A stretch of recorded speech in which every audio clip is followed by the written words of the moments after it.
Wala ng buhay nang matagpuan ng mga otoridad ang katawan ng isang nawawalang 13 anyos na dalagita sa Panabo City, Davao del Norte. Yan at ang iba pang rumarapidong balitang mula sa probinsya, hatid ng iba't ibang istasyon sa ilalim ng MBC Media Group.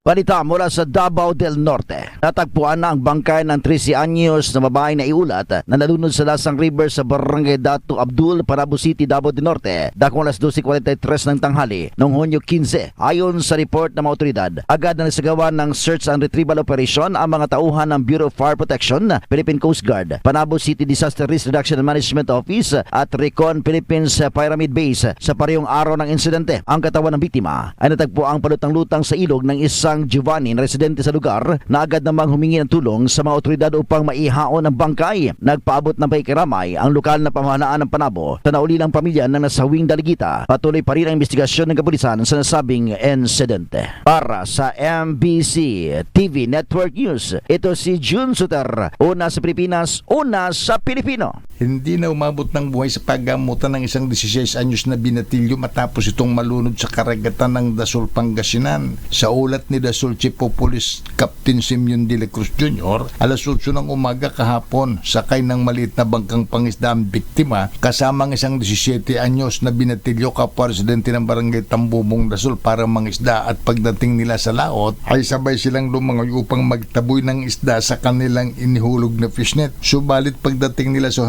higit kumulang na 22 metrong lalim, napansin niya ang biktima na tuloy-tuloy ang bulusok nito pailalim, kaya agad siyang umahon at humingi ng tulong sa mga kapwa nila mangingistang malapit sa kanila, at agad namang nasagip ang biktima na wala ng malay at nadala pa sa Dasol Community Hospital. Subalit idineklarang honorable na ng attending physician na si Dr. Edna Cayetano. Hinihintay pang resulta ng postmortem examination ng Municipal Health Office para mabatid ang sanhi ng pagkamatay ng biktima.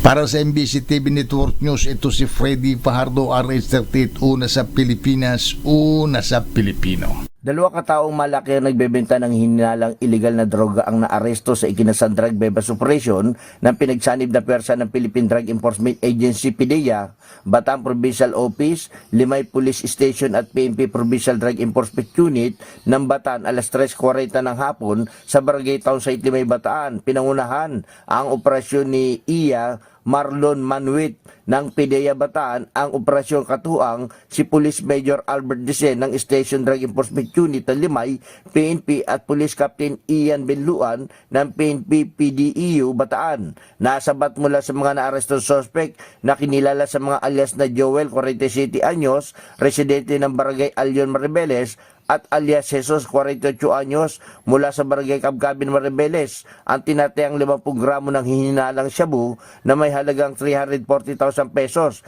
Nakumpiska rin sa mga ito ang mga drug paraphernalia at bebas money, cellphone at gamit nilang sasakyan na isang Toyota Hiace. Naharap ngayon ang mga suspect sa kasong paglabag sa Section 5 at 11 ng Article 2 ng Republic Act 9165 o ang Comprehensive Dangerous Drug Act of 2002. Para sa MBC TV Network News, RH37, Danny Kumilang, una sa Pilipinas, una sa Pilipino.